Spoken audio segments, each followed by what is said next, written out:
Hello friend, this is नीलावणी आउ आपण देखुछन हम यूट्यूब चैनल स्टडी वाईटी। तो आज प्रथम पाठ को न जाई आज मु तुमको टाइम दे दूची केतले यूट्यूब रे आसिकी केतले केउ दिन केउ सब्जेक्ट पढ़ाबो ता टाइम दे दूची। ए देखो मंडे रे 8:30 PM रे मैथ हबो, तापर 5 PM रे इंग्लिश मंडे। सोमवार दिन 8:30 रे मैथ और 5 PM रे इंग्लिश। तापर मंगलवार दिन सही टाइम रे 8:30 AM रे मैथ हबो और 5 PM रे साइंस हबो। तापर बुधवार दिन भी सही टाइम रे मैथ हबो, सकाल टारे मैथ हबो, तापर 5 PM इंग्लिश हबो। तापर गुरुवार दिन सही 8:30 AM रे मैथ हबो और 5 PM रे हिस्ट्री हबो। तापर शुक्रवार दिन प्रथम पीरियड रे मैथ हबो, सकाळे मैथ हबो, तापर संध्या रे ज्योग्राफी हबो। तापर शनिवार दिन हमर सही मैथ हबो सकाळ टारे और 5 PM रे इंग्लिश हबो। तापर संडे रे सकाळे मैथ हबो और संध्या बेले साइंस हबो। तो अपन टाइम टेबल पाई गले यही टाइम रे ही तुम यूट्यूब रे आसिक मो क्लास जॉइन कर पारे। तो चलो आम टाइम लॉस्ट न करिकी पाठ पढ़ा। तो आज हम पढ़ा तो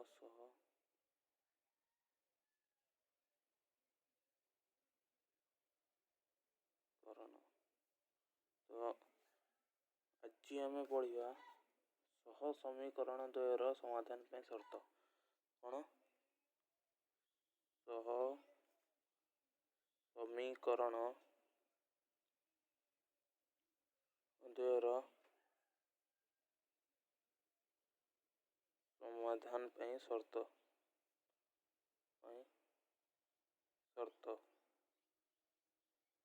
तो आमे प्रथम आम दीटा समीकरण नहीं कौन कौन पहला प्रथम है a1x plus b1y plus c1 is equal to 0। यहाँ है प्रथम समीकरण। द्वितीय समीकरण है a2x plus b2y plus c2 is equal to 0। द्वितीय समीकरण। तो यार ना कौन है L1 और यहाँ है L2। तो यही दुई समीकरण को जदि आम लेख चित्र अंकन करिया तो यह गोटे सरल रेखार परिणत हो। तो आम पूर्वर आम तीन लेख चित्र अंकन करते। तो सीटा आम पुणी थे से बुझे दूसरी भल भाव तुम बुझीपर। तो प्रथम कौन थी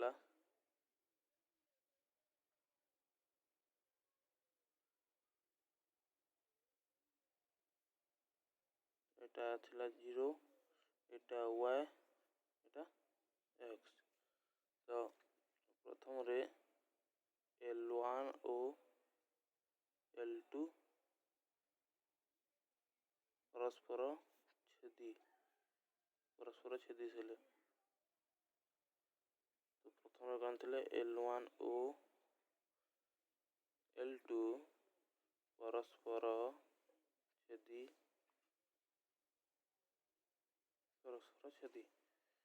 कौन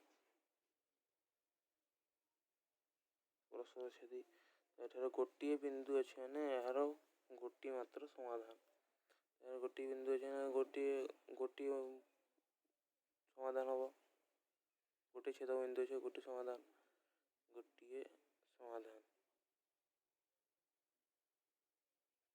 तो यहाँ कौन हम एक अभिन्न। तो एठारे L1 और L2 एक अभिन्न होगापाई जो शर्तटी रही कौन A1 by A2 is not equal to B1 by B2। बुझल ଏଠାରେ L1 ଓ L2 ଏକ ଭିନ୍ନ ହେବା ପାଇଁ ସର୍ତ୍ତ ରହିଛି। ସେଇ ସର୍ତ୍ତଟି ହେଲା A1/A2 is not equal to B1/B2। ତ ଏହାକୁ ଆମେ କହିବା ସଙ୍ଗତ ଓ ସ୍ୱତନ୍ତ୍ର। ଆଉ କ'ଣ କହିବା ସଙ୍ଗତ ଓ ସ୍ୱତନ୍ତ୍ର। ଯଦି ପ୍ରଶ୍ନ ପଡ଼େ ସଙ୍ଗତ ଓ ସ୍ୱତନ୍ତ୍ର ପାଇଁ ଯେଉଁ ସର୍ତ୍ତଟି ତାହା ଲେଖ କହିଲେ ସେମାନେ ଲେଖିପାରିବ A1/A2 is not equal to B1/B2 ହେଲା। ତାପରେ ଦ୍ୱିତୀୟ ଚିତ୍ରଟି କ'ଣ ଥିଲା?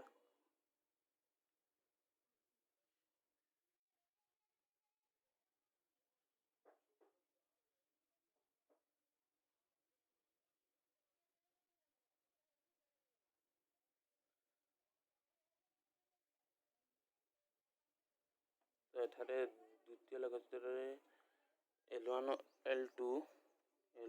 ଓ L2 ଏକ ଓ ଅଭିନ୍ନ ଥିଲେ। ତ ଏଠାରେ ଦେଖ ଏଇଟା ହେଲା L1 ଆଉ L2 ଏଇଟା ଆଉ L2 ଏଇଟା। ଏଠାରେ ଅନେକ ମଧ୍ୟବିନ୍ଦୁ ଅଛି ଛେଦବିନ୍ଦୁ। ତ ଏଠାରେ ଅସଂଖ୍ୟ ସମାଧାନ ହେବ। ଅସଂଖ୍ୟ ଛେଦବିନ୍ଦୁ ମାନେ ଅସଂଖ୍ୟ ସମାଧାନ।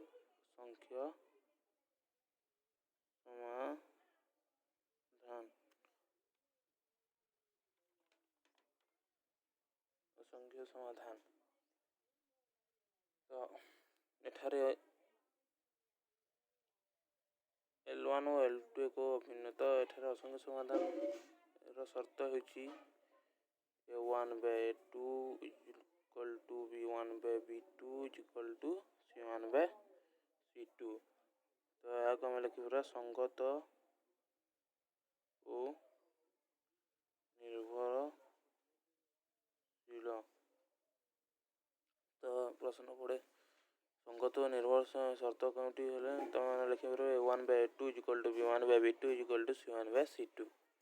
ତ ଦୁଇଟା ଲେଖଚିତ୍ର ଗଲା। ତାପରେ 3 ନମ୍ବର ଲେଖଚିତ୍ରରେ କ'ଣ ଥିଲା?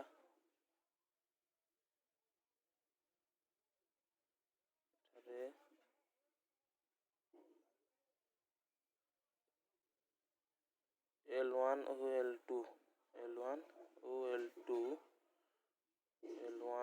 L2 ପରସ୍ପର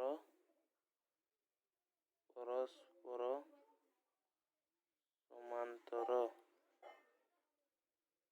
ଏଠାରେ L1 ଓ L2 ପରସ୍ପର ସମାନ୍ତର। ତ ଏଠାରେ ଦେଖ କୌଣସି ଛେଦବିନ୍ଦୁ ନାହିଁ। ତ ଏହାର କୌଣସି ସମାଧାନ ମଧ୍ୟ ନାହିଁ।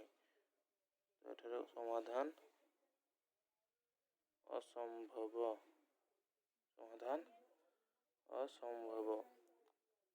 ତ ଏହାର ସର୍ତ୍ତ କ'ଣ?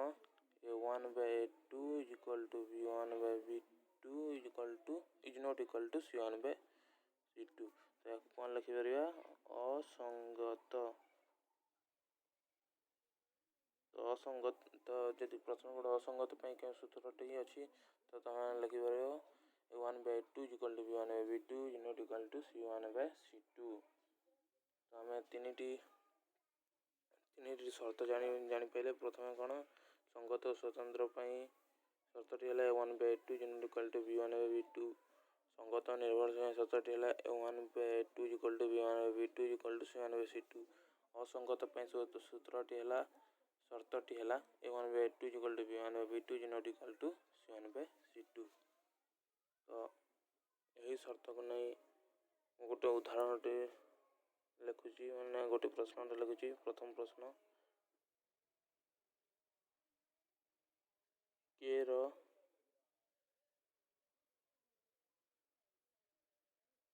କେଉଁ ମୂଲ୍ୟ ପାଇଁ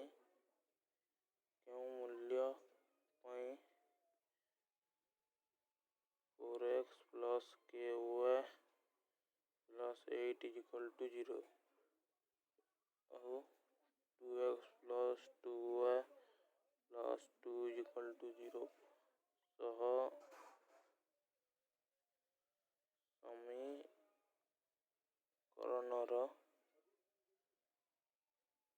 ଦୁଇଟିର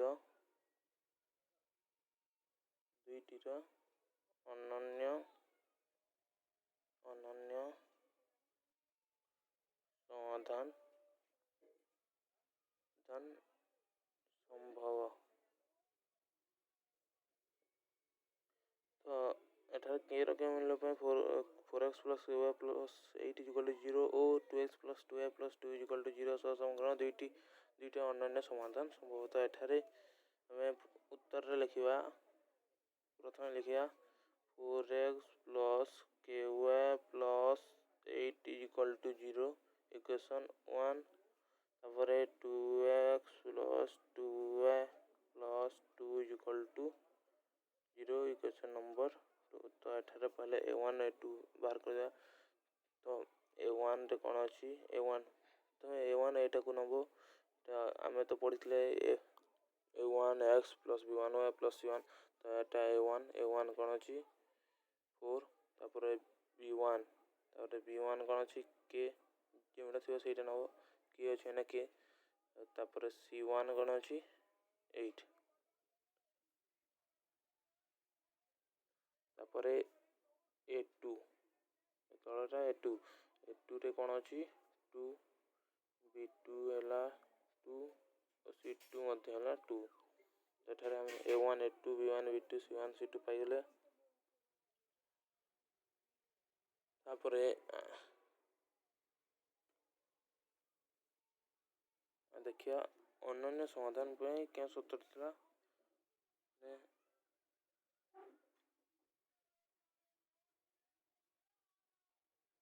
ଅନନ୍ୟ ସମାଧାନ, ତ ଏଇଟା ମୁଁ ଭୁଲ ଲେଖିଦେଇଛି, ଏକ ଭିନ୍ନ ଏହାକୁ ଅନନ୍ୟ ସମାଧାନ ମଧ୍ୟ କୁହାଯାଏ। ଗୋଟିଏ ସମାଧାନ ବା ଅନନ୍ୟ ସମାଧାନ। ତ ଅନନ୍ୟ ସମାଧାନ ପାଇଁ ମଧ୍ୟ ଏହି ସର୍ତ୍ତଟି ଲାଗୁ ହୁଏ। ତ ଏଠାରେ ଅନନ୍ୟ ସମାଧାନ ପାଇଁ କେଉଁ ସର୍ତ୍ତ ଅଛି a1/a2 = b1/b2। ଆମେ ଏହି ସର୍ତ୍ତଟା ପକେଇବା। ତ କ'ଣ ଥିଲା a1/a2 = b1/b2। ଏଠାରେ a1 ହେଲା 4 ଆଉ a2 ହେଲା 2, b1 ହେଲା k ଆଉ 2।